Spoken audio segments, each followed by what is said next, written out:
பரணி நடந்து வந்துட்டு இருக்காங்க. அப்ப வெட்டிக்கிளி பதட்டமா ஓடி வராரு. டே வெட்டிக்கிளி, ஏன்டா இப்படி பதட்டமா வர, என்னாச்சுடா அப்படின்னு சொன்னோடனே உங்க அண்ணன் முத்துப்பாண்டி ரத்னாக்காவா போலீஸ் ஸ்டேஷனுக்கு கூட்டிட்டு போயிட்டாங்க அப்படின்னு சொல்லி அதுக்கப்புறம் நடந்த விஷயத்த பூரா சொல்றாரு வெட்டிக்கிளி. உடனே என்ன பண்றாங்கன்னா பரணி சண்முகத்துக்கு கால் பண்றாங்க. போன் அடிக்குது, அதை பாக்குறாரு சண்முகம். யாருல அப்படின்னு பாக்கியம் கேக்குறாங்க. பரணி தான் அப்படின்னு சொல்லிட்டு சொல்ல அப்படின்னு சொல்லி சண்முகம் சொல்றாரு. அப்போ நடந்த விஷயத்த பூரா சொல்றாங்க. பரணி சொல்லிட்டு போலீஸ் ஸ்டேஷன் அவனோட இடம், அவன் என்ன வேணாலும் அங்க பண்ணுவான், நான் என்னடா பண்ண முடியும் அப்படின்னு சொல்றாங்க. அதுக்கு சண்முகம் சொல்றாரு, நீ முதல்ல போலீஸ் ஸ்டேஷன் போ, நீ இருந்தேன்னா அந்த பயலால ஒன்னும் செய்ய முடியாது, கொஞ்ச நேரத்துல நான் ஏற்பாடு பண்ணிட்டு வரேன், நீ முதல்ல கிளம்பி போ அப்படின்னு சண்முகம் சொல்றாரு. சரின்னு சொல்லிடுறாங்க பரணி. வெற்றிக்கிளியை கூட்டிட்டு அங்கிருந்து போறாங்க பரணி. பாக்கி கேக்குறாங்க, சண்முகம் என்னடா ஆச்சு, உன் மவன் என்ன பண்ணிருக்கான் தெரியுமா அப்படின்னு சொல்லி நடந்த விஷயத்த பூரா சொல்றாரு. சண்முகம் அதை கேட்டு பதறி போயிடுறாங்க. பாக்கியம், இந்த ஆள் சொல்லிதான் அவன் அத்தனை ஆட்டம் போடுறான், அத்தை நான் சொல்லுதேன், அவனை ஏதாச்சும் பண்ணல, என் தங்கச்சிய போலீஸ் ஸ்டேஷன்ல நிக்க வச்சுட்டானுங்கல்ல, அப்பனும் அவனே என்ன பண்ணுதேன்னு பாரு, நான் முதல்ல கிளம்புறேன் அப்படின்னு சொல்றாரு சண்முகம். அதுக்கப்புறம் சௌந்தர பாண்டிக்கு தெரியாம வெளியே கூட்டிட்டு போறாங்க. பாக்கியம் சண்முகத்தை அடுத்ததை போலீஸ் ஸ்டேஷனை காமிக்கிறாங்க. முப்படாதி நினைச்சிட்டு இருக்காரு, பொம்பளை பிள்ளைய கொண்டு போலீஸ் ஸ்டேஷன்ல வச்சிருக்காங்க, என்ன ஆக போது, எதுக்கு இப்படி பண்றா, இதுக்கு எல்லாத்துக்கும் சண்முகம் வந்தா தான் இது எல்லாத்தையும் சரி பண்ண முடியும் அப்படின்னு நினைச்சிட்டு இருக்காங்க. முத்துப்பாண்டி காஃபி குடி அப்படின்னு சொல்லிட்டு குடுக்கறாரு. காஃபி குடிக்க மாட்டேன்னு சொல்லிட்டு வேண்டான்னு சொல்றாங்க. உடனே அந்த காஃபி என்ன பண்றாருன்னா ரத்னா முன்னாடி அந்த காஃபியை கீழே ஊத்துறாரு. சரி உங்க அண்ணனுக்கு போன் பண்ணு அப்படிங்கிறாங்க. பேசவே மாட்டேங்கிறாங்க ரத்னா. உங்க அண்ணனுக்கு போன் பண்ணு, இல்லன்னா என்ன பண்ணுவேன்னு தெரியும்ல, இந்த போலீஸ் ஸ்டேஷனுக்கு நான் தான் ராஜா அப்படின்னு சொல்றாரு முத்துப்பாண்டி. என்ன ஆனாலும் சரி, எங்கேனாலும் சரி, என் அண்ணன் தான் எனக்கு ராஜா, நான் கண்டிப்பா போன் பண்ண மாட்டேன் அப்படின்னு சொல்றாங்க ரத்னா. அவ்வளவுதானே, சரி உங்க அண்ணனுக்கு போன் போடு, போன் போட்டு இங்க வர சொல்லு, யார் ராஜான்னு பாத்தரலாம், கண்டிப்பா என்னால முடியாது அப்படின்னு சொல்றாங்க ரத்னா. சாயந்தரம் 6 மணி, பொழுது விடியற நேரம், அதுக்குள்ள உங்க அண்ணன் இங்க வந்து நிக்கணும், அப்படி நிக்கலன்னா என்ன பண்ணுவ அப்படின்னு ரத்னா கேக்குறாங்க. அப்படி வந்து நிக்கலன்னா நீ எனக்கு சொந்தம் அப்படின்னு சொல்றாரு முத்துப்பாண்டி. செம்ம கோபமாகுது ரத்னாக்கு. என் அண்ணன் வரலன்னா நீ என்ன பண்ணுவ அப்படின்னு சொன்னோன்னு, என்ன பண்ணுவனா அப்படின்னு சொல்லி தாலிய காமிக்கிறாரு. தாலி கட்டி லாக்அப்ல வச்சு சாந்தி முகூர்த்தத்தை முடிச்சிருவேன் அப்படின்னு சொல்லிட்டு சிரிக்கிறாரு முத்துப்பாண்டி. நான் நினைச்சா இப்பவே உன் கழுத்துல தாலி கட்டி இருப்பேன், ஆனா செய்ய மாட்டேன், ஏன்னா உன் கழுத்துல தாலி கட்டுறதை விட உன் அண்ணன் இங்க வர்றதா எனக்கு இப்ப முக்கியம்.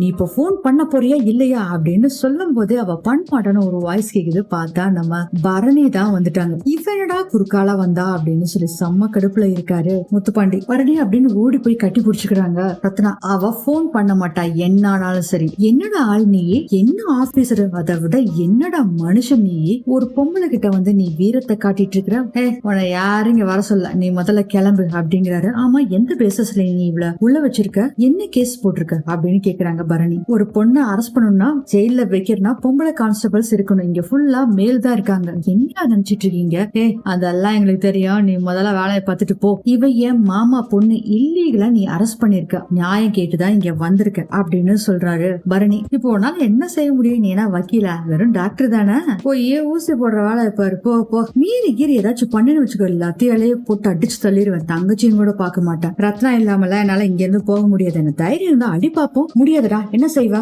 முதல்ல நீ வா அப்படின்னு தரத்தன்னு புடிச்சு இழுத்துட்டு போய் ஸ்டேஷனுக்கு வெளியே விட்டுறாரு முத்துப்பாண்டி பரணிய. இன்னொரு தடவை சும்மா வந்து கத்திட்டு இருந்துன்னு வச்சுக்கோ, வீட்டுக்கு நொண்டிட்டு தான் போகணும், இந்த சமூகம் வராம நான் இவ்வளவு விட மாட்டேன், அதுவும் 6 மணிக்குள்ள இங்க வந்தாகணும். முத்துப்பாண்டி, அவன் வரமாட்டான்னு நினைச்சியா நீ, வருவான்டா, இப்ப வருவான் உன் மச்சான், அப்ப உன்னோட நிலைமைய பாரு, அவன் வர்றதுக்கு தாண்டி காத்துட்டு இருக்கேன், வரட்டும் பாத்துக்கலாம். அதுக்கப்புறம் பாத்தீங்கன்னா போனவரு திரும்பி கான்ஸ்டபிள் கிட்ட வராரு. என்னோட பெர்மிஷன் இல்லாம எவளையும் உள்ள விடக்கூடாது அப்படின்னு சொல்லிட்டு அங்க இருந்து போயிடுறாரு முத்துப்பாண்டி. சௌந்தர பாண்டிய காமிக்கிறாங்க. அடுத்தது சாப்பிட்டு இருக்காரு. சாப்பிட்டு பொறப்புகுது, ஏங்க அப்படிங்கிறாங்க. என்னடி உப்பு புளி உரப்பும் இல்லாம ஒரே புளிப்பா இருக்குது. அதுக்கு பாக்கியம் சொல்றாங்க, ஐயோ சாரிங்க, மறந்துட்டு வெறும் புளியை மட்டும் ஊத்திட்டேன், இருங்க நான் ரசத்தை கொண்டு வரேன், ஒரு நிமிஷம் இருங்க அப்படின்னு கிச்சனுக்கு போறாங்க. இவர் ரசத்துக்கு குடித்தண்ணிக்குமே வித்தியாசம் தெரியலையா அப்படின்னு பாத்துட்டு இருக்காங்க. அது அல்லக்கை பாத்தீங்கன்னா சிரிச்சிட்டு இருக்காரு. அதை அப்படியே பாக்குறாரு சௌந்தரபாண்டி. அப்ப ரசத்தை எடுத்துட்டு வர்றாங்க. உனக்கு ரொம்ப நக்கல் ஜாஸ்தி ஆயிடுச்சு அப்படின்னு சொல்றாங்க. எனக்கு நக்கல்லாம் ஜாஸ்தி ஆகலைங்க, உங்களுக்கு தாங்க கொழுப்பு அதிகமாயிருச்சு, உங்க மாப்பிள்ளையை ஜெயிலுக்கு அனுப்புறதுக்கு பிளான் பண்றீங்க, பெத்த பையனை சாப்பிடாம அனுப்பிச்சு விடுறீங்க, இந்தாரு எனக்கு நீ எல்லாம் ஒரு ஆளே கிடையாது, அந்த சமூகம் மட்டும் சிக்கட்டும், பொறவ உன வந்து வச்சுக்கிறேன் அப்படின்னு சொல்றாரு சௌந்தரபாண்டி. சண்முகம் கிடக்கட்டுங்க, அவனோட நிழலையாவது உங்க மகன் பிடிக்கிறானான்னு பாக்கலாம் அப்படின்னு சொல்லிட்டு இருக்கும் போதே அந்த அல்ல கைக்கு ஒரு போன் கால் வருதுங்க. யாருல போனு? ஐயா, என் பொண்டாட்டி தான் சாப்பிட வரையான்னு கேட்க போன் பண்ணிருப்பா ஐயா. சரி சரி, இங்கேயே சாப்பிட்டுக்கோ, உனக்கு வேலை அதிகம் இருக்கு இன்னைக்கு, சரியா?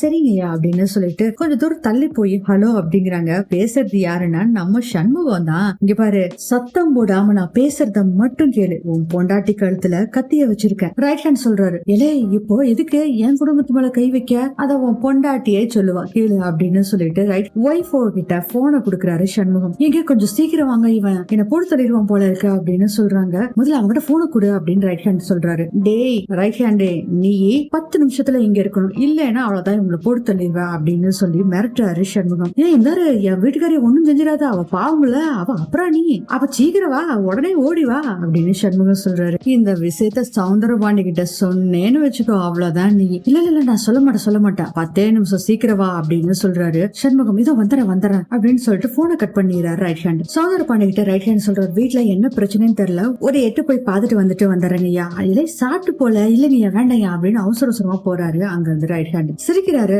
சௌந்தரபாண்டி. ஏட்டி, நீ புளித்தனி அவனுக்கு ஊத்திடுவேன்னு சொல்லிட்டு பயந்து ஓடுதான் பாரு. அதுக்கு பாக்கியம் சொல்றாங்க, அண்ணன் என் ஜமையில பார்த்து ஓடுறது இருக்கட்டும், அடுத்து சமூகம் படுத்துற பாட்டுல நீ எங்க ஓட்டம் முடிக்க போறீங்களோ தெரியல, என்ன வேணாலும் நடக்கட்டுங்க, எனக்கு என் தாலி பாக்கியம் கெட்டி இருந்தா போதும் அப்படின்னு தாலி தொட்டு கும்பிட்டுக்கிறாங்க பாக்கியம். அவங்க போன பின்னாடி போட்டி போ, என் மவன் அவனை உள்ள வச்சு வெளுப்பான்ல, அப்ப என்னத்த சொல்லுதேன்னு பாப்போம் அப்படின்னு சொல்லிட்டு இருக்காரு சௌந்தரபாண்டி. அடுத்ததே ஸ்டேஷனை காமிக்கிறாங்க. ஸ்டேஷனுக்கு வெளியவே வெட்டிக்கிளியும் பரணியும் நின்றுட்டு இருக்காங்க. வைகுந்தம் 3 பொண்ணுங்க எல்லாம் வேகமா ஓடி வர்றாங்க.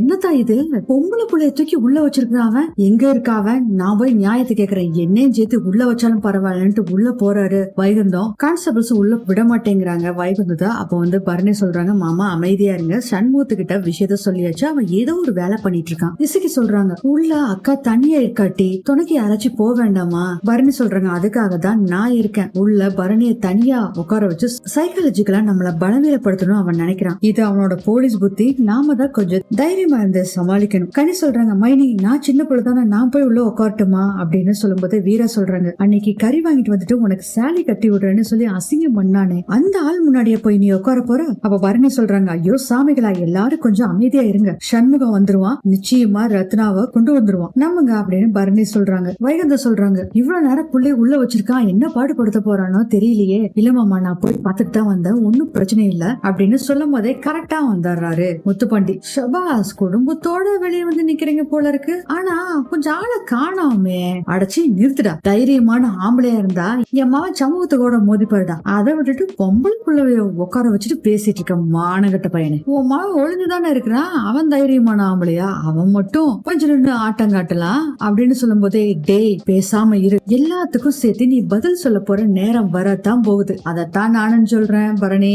நேரம் போயிட்டே இருக்குது, நேரம் ஆகுறதுக்குள்ள சமூகம் இங்க வரணும், இல்லாட்டி நடக்க போற எதுக்குமே நான் பொறுப்பு இல்ல சொல்லிட்டேன் அப்படின்னு சொல்லி முத்துப்பாண்டி சொன்னோடனே, டேய் டேய் என்ன தூக்கிது, தைரியம் தான் உள்ள உட்கார வைடா அப்படின்னு சொல்றாரு வைகுந்தம். இங்க பாரு, இங்க வர வேண்டியது யாரும் இல்ல, நீங்க யாரும் இல்ல, உன் மாவன் சமூகம் தான் வரணும். அப்படி இல்லைன்னு வச்சுக்கோ, உன் மாவன் ரத்னா என் கூட தான் இருப்பா, ராத்திரி முழுக்க என் கூட தான் இருப்பா, பெருசு என்ன நடக்கும் தெரியுமா அப்படின்னு முத்துப்பாண்டி சொன்ன பயங்கர கோவம் வந்துடுது வைகுந்தத்துக்கு. முத்துப்பாண்டியோட சட்டையை புடிச்சு உழுக்க ஆரம்பிச்சிடறாரு. இவரை எல்லாம் தடுத்துறாங்க. உடனே கன் எடுத்துறாரு முத்துப்பாண்டி. விடுங்கயா அந்த ஆளை, பெத்த புள்ளைக்காக உயிரை விட்ட தியாகின்னு சொல்லி பேர் எடுக்கட்டும் அப்படின்னு சொல்றாரு முத்துப்பாண்டி. சுடுல பாப்பா சுடுல அப்படின்னு வைகுந்தம் சொல்லிட்டு இருக்கும் போதே, மாமா கொஞ்சம் பேசாம இருங்க அப்படின்னு சொல்லிட்டு, இளைய முத்துப்பாண்டி சொடக்கு போட்டு சொல்றேன், ரத்னாவோட அண்ணன் இங்க வருவான், நீ கொடுத்திருக்கிய 1 மணி நேரம் டைம், அதுக்கு முன்னாடியே வந்து நிப்பான்டா. முத்துப்பாண்டி கேக்குறாரு, ஏண்டி எனக்கு ஒண்ணு புரியவே இல்ல, அவனை பிடிக்கல 100 நாள்ல தாலியை எரிஞ்சிட்டு வந்துருவேன், பக்கம் பக்கமா டைலாக் பேசுனியே, இப்போ அவனுக்கு சப்போர்ட்டா முதலா வந்து நிக்கிற, யார் நீ, கங்காவா சந்திரமுகியா அப்படின்னு முத்துப்பாண்டி சொன்னோன்னே, டே முட்டா பையில, நான் வந்து நிக்கிறது அவனுக்காக இல்லடா, என் மாமாக்காக அப்படின்னு பரணி சொல்றாங்க. இதோட இந்த எபிசோட் முடியுது.